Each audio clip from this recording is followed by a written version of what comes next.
नमस्कार। आप देख रहे हैं द रायपुर टाइम्स और पूरे देश में लोकसभा चुनाव की तैयारियां जो है शुरू हो चुकी है।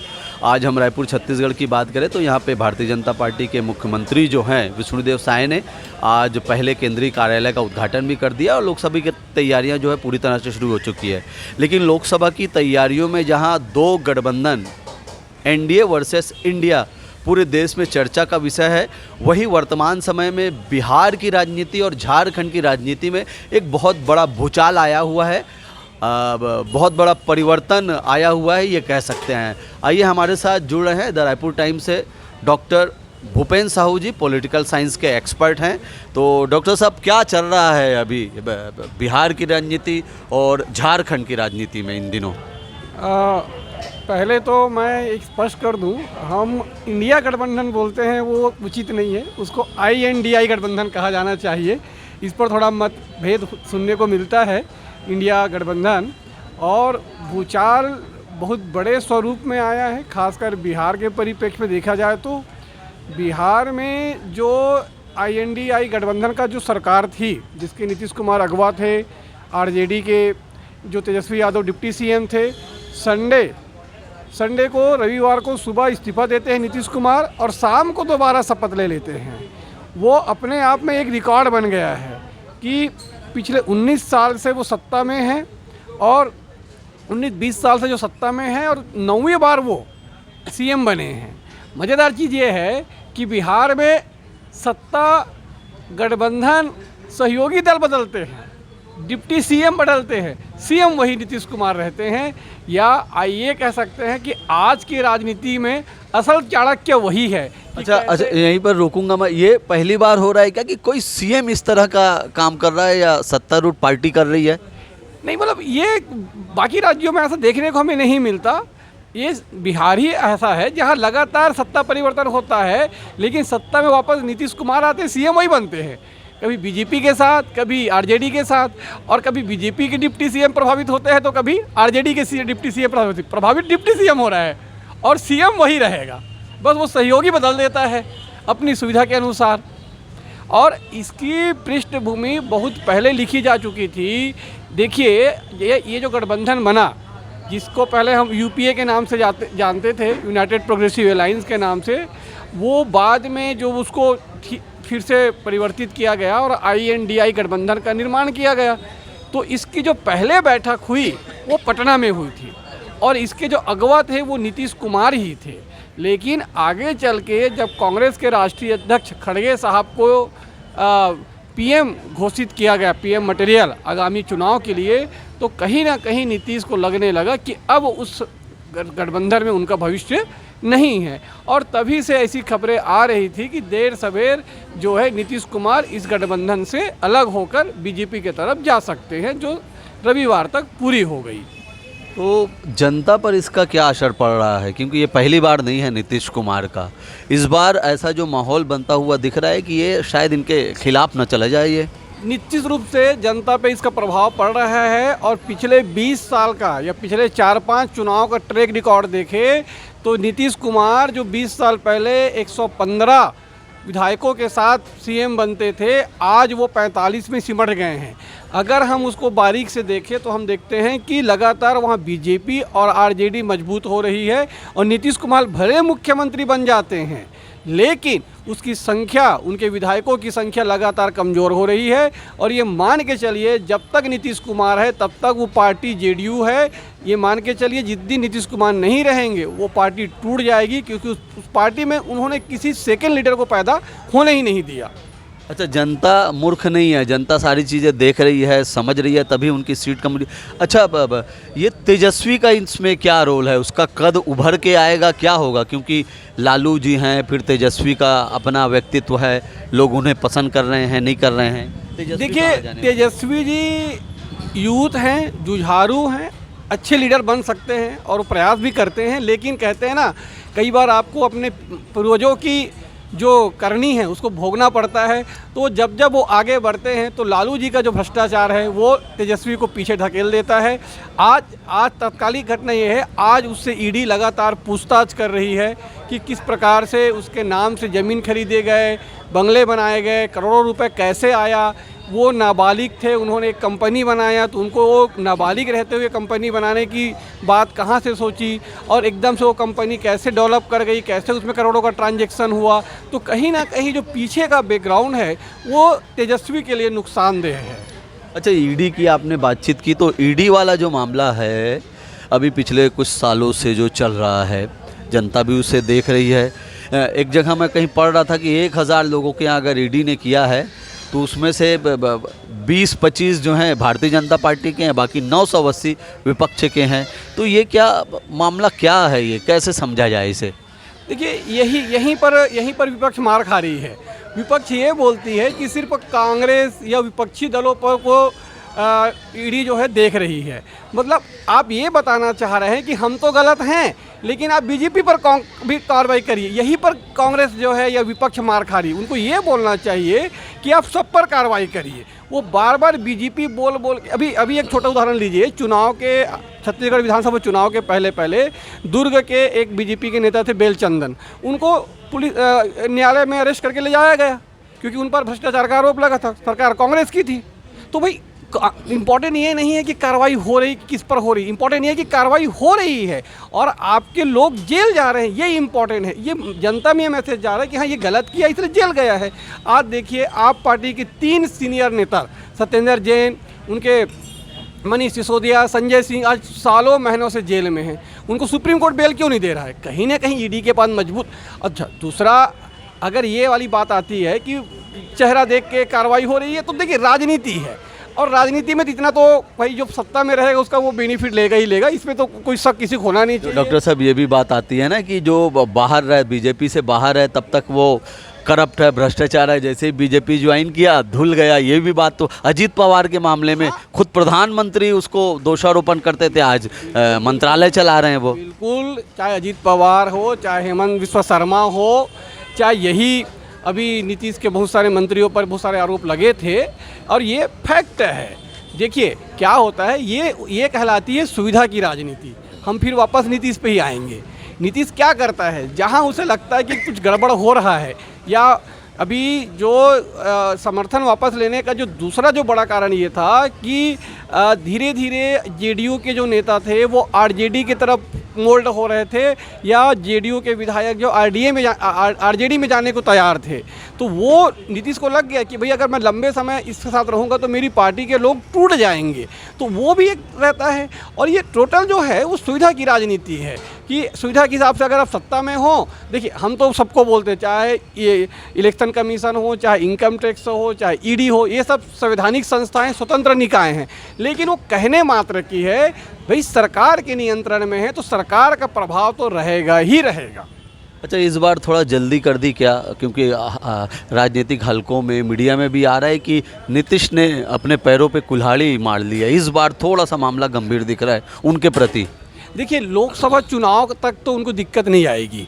लोकसभा चुनाव अभी 2-3 महीने बाद होने हैं, तो लोकसभा चुनाव को ही देख के वो बीजेपी पे गए हैं।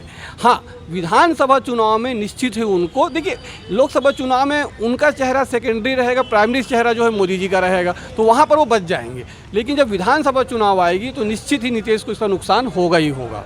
तो क्या वो विधानसभा की राजनीति से केंद्र में आना चाह रहे हैं क्या? लोकसभा में जाने का क्या कारण? जिस तरीके से उनकी उम्र बढ़ रही है, 73-74 साल के हो रहे हैं, हो सकता है भाई केंद्र के साथ रहेंगे तो किसी राज्य के राज्यपाल या जैसे बीच में चर्चा ये भी चली कि वो चाहते थे कि एनडीए में बने रहें और राष्ट्रपति वगैरह बन जाएं या उपराष्ट्रपति बन जाए। तो हो सकता है भविष्य की राजनीति उनके मन में होगी कुछ। उनको सुविधा की राजनीति बोल सकते हैं या वो चाह रहे हैं लोकसभा में जीत गए तो केंद्रीय मंत्री बन जाएंगे? बिल्कुल, विधानसभा का चुनाव हाँ, केंद्रीय मंत्री बन सकते हैं। अभी देखिए क्या होता है, जब आप सत्ता में रहते हैं तो आपके पास अपॉर्चुनिटी बहुत रहती है, आप दे सकते हैं। भाई आज शिवराज सिंह चौहान को सीएम आप नहीं बनाए, हो सकता है कल लोकसभा जैसे उनका चल रहा है कि उनको छिंदवाड़ा से लोकसभा लड़ाया जा सकता है। सिर्फ एक सीट कांग्रेस जीती थी पिछले बार 2019 के लोकसभा चुनाव में, हो सकता है वो जीत जाए, उनको कोई बड़ा पोर्टफोलियो मिल जाए। या आप देखिए अभी अर्जुन मुंडा जो बिहार के झारखंड के पूर्व मुख्यमंत्री रहे हैं, वो अभी कैबिनेट मिनिस्टर हैं। तो बीजेपी सरकार में अगर आती है दोबारा तो उनके पास बहुत सारे अपॉर्चुनिटीज़ रहेंगे तीसरी बार अगर सरकार बनती है तो। अच्छा, ये पूरा मीडिया में इस बार तो कम से कम नीतीश का जो एक पंच लाइन चल रहा है, पलटू राम पलटू राम पलटू राम, उस पर आप क्या कहेंगे? नहीं, वो है, और वो पलटू राम क्या, उनको तो पलटी पुत्र कहा गया। जहाँ वहाँ एक बड़ा नगर है पाटलिपुत्र जिसका ऐतिहासिक महत्व है, तो उनको पलटी पुत्र भी कहा गया है। और वो है जो तो शुरू से है वो। एक देखिए, एक आध बार आप वैचारिक मतभेद या सारी चीज़ें होती है, वो बार बार नहीं होना चाहिए, और वो बार बार हो रहा है। देखिए, इसी 2020 में चुनाव हुआ, 22 में आपने बीजेपी छोड़ा, 24 में फिर आप कांग्रेस बीजेपी में चले गए। मतलब इसी सरकार में वो 3 बार मुख्यमंत्री का शपथ ले चुके हैं 5 साल के कार्यकाल में। तो ये अच्छा नहीं माना जाता और उसका नुकसान हो रहा है। मैंने जैसे पहले ही कहा कि जो नीतीश एक समय में 115 सीटें विधायकों के साथ सरकार बनाता था, आज वो 45 में आ गया है। तो धीरे धीरे वो जेडीयू जो है ख़त्म होने के कगार पे है। और वो आगे चल के मुझे लगता है बिहार में 2 बड़े दल उभर के आएंगे, एक भारतीय जनता पार्टी और एक आरजेडी। दोनों में टक्कर होगी। कांग्रेस भी वहाँ लगभग मरनासन की स्थिति में आ चुकी है, मात्र 1 सांसद हैं, विधायकों की संख्या भी चौथे क्रम में है। तो दोनों में नहीं, ये 2 बड़ी पार्टियाँ जो उभर के सामने आएगी। चलिए, बिहार की राजनीति में तो लोकसभा के बाद जो है बड़ा दिलचस्प मामला देखने को आएगा। आगे क्या होता है हम आप तो यहीं हैं, देखते रहेंगे। ये झारखंड में क्या हो रहा है? हेमंत जो सोरेन साहब हैं, क्या हो चल रहा है झारखंड में? झारखंड में ऐसा है कि एक प्रकार से हेमंत सोरेन ने अपने पैर में खुद कुल्हाड़ी मारी। उनकी आज से अधिक, जैसे तेजस्वी के खिलाफ जो केसेस चल रहे हैं वो तो चल ही रहे थे। वहाँ आपको पता होगा झारखंड कोयले का पूरा क्षेत्र है, खदान है। और मज़ेदार चीज़ ये हुआ कि एज ए मुख्यमंत्री उन्होंने अपने नाम से ही खदान ले लिया था। वो उनके लिए सबसे बड़ा हानिकारक हुआ। और स्थिति ये है कि इलेक्शन कमीशन भी अंदरूनी ऐसा जानकारी मिला है कि इलेक्शन कमीशन भी बता चुका है कि भाई ये जो है इस मामले में वो सस्पेंड हो सकते हैं या उनको पद से हटना पड़ेगा। तो ये पूरा खेल ये चल रहा है कि कब तक सरकार जो है खींची जा सके। 10 बार ईडी ने बुलाया, उसके बाद वो नहीं गए। दिल्ली में कल उनके घर पे जिस प्रकार से छापेमारी हुई, वहाँ से उनकी कैश लगभग लाखों रुपया कैश बरामद किया गया, उनकी गाड़ी जब्त कर ली गई और 24 घंटे तक वो एक प्रकार से लापता रहे। किसी को नहीं पता था। उनके प्रवक्ताओं द्वारा जब उस पर पत्रकारों द्वारा पूछा जाता था तो झुंझला जाते थे, जवाब नहीं देते थे। आज गांधी की पुण्यतिथि पर वो अचानक से मीडिया के सामने आए 24 घंटे बाद। वो कहने लगे कि भाई मैं कहीं नहीं जा सकता। क्या आप बिल्कुल कहीं जा सकते हैं, लेकिन आप ये भूल रहे हैं कि आपने संविधान की शपथ ली, आप संवैधानिक पद हैं। जो सांसद, विधायक, मंत्री होते हैं, ये इनका व्यक्तिगत जीवन कुछ नहीं हो जाता रहता, ये सार्वजनिक जीवन जीते हैं। तो आपकी पल पल की खबर जो है, अगर मान लो खुदा ना खास्ता कुछ हो जाता तो सरकार क्या जवाब देती। आखिर में आनन फानन में गवर्नर को पूछना पड़ा, डीजीपी और चीफ सेक्रेटरी से, भाई सीएम कहाँ हैं, क्या मीडिया में क्या खबर चल रहा है। तो ये अच्छे संकेत नहीं है। और आज जब इनकी विधायक सीनियर लोगों की मीटिंग हुई है तो मज़ेदार चीज़ ये हुआ कि उनकी पत्नी कल्पना सोरेन उस मीटिंग में बैठी थी। तो ये समझ के बाहर है, ना वो विधायक है, ना वो सांसद है, ना वो कोई पदाधिकारी है, किस हैसियत से वो मीटिंग में बैठी थी। और आगे चल के ऐसी सुनने में आ रहा है कि कल्पना सोरेन अगला सीएम हो सकती हैं। अगर हेमंत सोरेन के ऊपर अगर कुछ लीगल रूप से कार्रवाई होती है तब? बिल्कुल बिल्कुल। और ये बहुत जल्दी होने वाला है। ये मान के चलिए अगले हफ्ते भर में बहुत कुछ झारखंड में भी देखने को मिल सकता है। जो तेजस्वी यादव ने भी बोला था खेल बाकी है, तो हो सकता है उन्होंने झारखंड के परिप्रेक्ष्य में बोला होगा खेल बाकी है। हालांकि आरजेडी वाले बोल रहे हैं कि 12 तारीख का इंतजार करें, तो 12 फरवरी में ऐसा क्या होने वाला है उसका इंतजार आप सभी मीडिया साथियों को और हमको भी रहेगा कि देखते हैं क्या होगा, कौन सा खेला होगा। अभी जो केंद्र में जो है पार्टी है, जो मोदी जी हैं, है ना, तो ये क्या मतलब आने वाले 10 साल 20 साल की अपनी तैयारियां कर रहे हैं अलग अलग राज्यों में, चाहे दिल्ली की बात हो, चाहे झारखंड की हो, या और अन्य किसी राज्य की बात है? मैं इस चीज़ को थोड़ा ईडी और ये सब को लेकर बहुत ज़्यादा चीज़ें आ रही है सामने। स्पष्ट कर दूं मैं कि देखिए हर कोई चाहता है, देखिए कोई भी राजनीतिक दल बना है तो ये एक सिंपल सी बात है, अगर कोई जॉब में लगा है, नौकरी कर रहा है, वो प्रमोशन चाहता है कि नहीं चाहता है, तो भाई ये तो हर राजनीतिक दल की इच्छा शक्ति होती है कि भाई वो और बढ़े, अपने आप को और अधिक मजबूत करे। हाँ, इसमें फिर वही साम दाम भेद दंड की नीति भी अपनाई जा सकती है, जो बहुत सारे राजनीतिक दल आज की तारीख में ईडी जो है इतना जो शक्तिशाली हुआ है, आपको जानकर ये ताज्जुब होगा, इतना पावर ईडी को कांग्रेस पार्टी की यूपीए सरकार ने दी थी, जो आज उनके लिए कुल्हाड़ी का काम कर रहा है। तो संस्थाओं को आपने शक्तिशाली बनाया तो कहीं ना कहीं कभी ना कभी आपके खिलाफ भी तो कार्रवाई करेगा ही करेगा। अच्छा, और रही बात कि मोदी सरकार, तो भाई देखो वो सत्ता में आई हैं, कौन चाहेगा कि मैं अगला चुनाव हारूं? कोई नहीं चाहता। हर कोई चाहता है कि आगे भी भविष्य में चुनाव जीते और हमारी पार्टी और हमारी सरकार और मजबूत हो। इसमें तो कहीं कोई गलत है ही नहीं। हर चाहता है, हर कोई चाहता है। जिनके एक सांसद विधायक नहीं, वो भी चाहता है कि हम आने वाली सरकार चुनाव में चुनाव लड़े और सरकार बनाए। आपने देखा होगा छत्तीसगढ़ में अजीत जोगी के बेटे अमित जोगी ने बाकायदा एक एफिडेविट दिया था कि मेरी सरकार बनेगी। अब अभी उनके एक विधायक नहीं है। तो राजनीति है, ये सब चीज़ें तो देखने को आपको मिलेगी मिलेगी। अच्छा, झारखंड में कब है चुनाव? झारखंड में अभी टाइम है, लेकिन ये मान के चलिए ये जो सरकार है वो थोड़ी दिक्कत में आ सकती है, लेकिन इनके पास बहुमत है। ऐसा नहीं है कि बहुमत नहीं है, बहुमत है। और मुझे लगता है कि हेमंत सोरेन जो है किसी को या तो अपनी पत्नी, धर्म पत्नी हो या परिवार के किसी सदस्य को या किसी वरिष्ठ झारखंड नेता को वो शायद पद देना पड़ेगा। उनको पद तो छोड़ना पड़ेगा, देर सवेर, आज हो चाहे कल हो। वो फंसे हुए हैं। तो ये लास्ट क्वेश्चन, लोकसभा का जो चुनाव हो रहा है, क्या लग रहा है? एनडीए या फिर आप जो बोल रहे थे क्या इंडी? INDIA।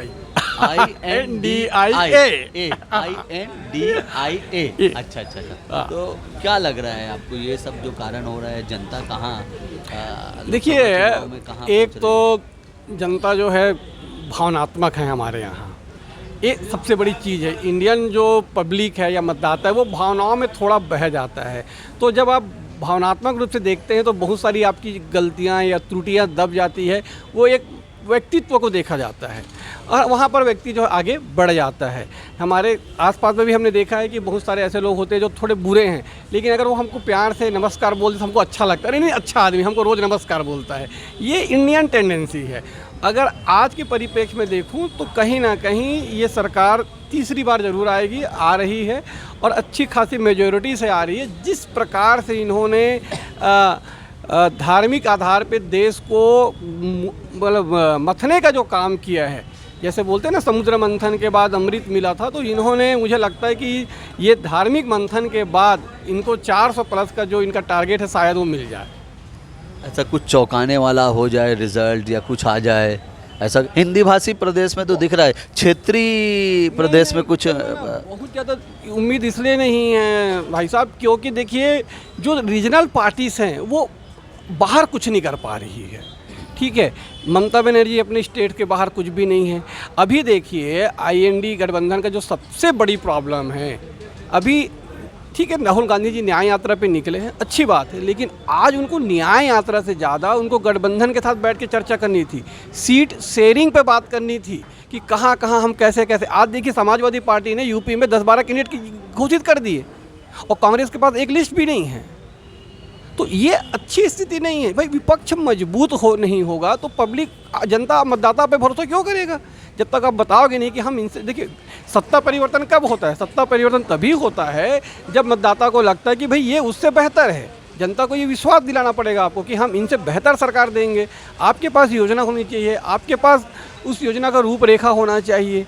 आज आपके गठबंधन के साथी, मज़ेदार देखिए कि नीतीश कुमार जो इस गठबंधन के सबसे बड़े ध्रुव थे, वही आपको छोड़ के चले गए और आगे नहीं पता बाकी राज्यों में क्या स्थिति होगी। अरविंद केजरीवाल बोलता है कि भाई हम पंजाब में कोई समझौता नहीं करेंगे। ममता बनर्जी ने एक हफ्ते पहले कहा कि हम बंगाल में कोई समझौता नहीं करेंगे। तो ऐसे में कैसे विपक्ष मोदी से लड़ पाएगा?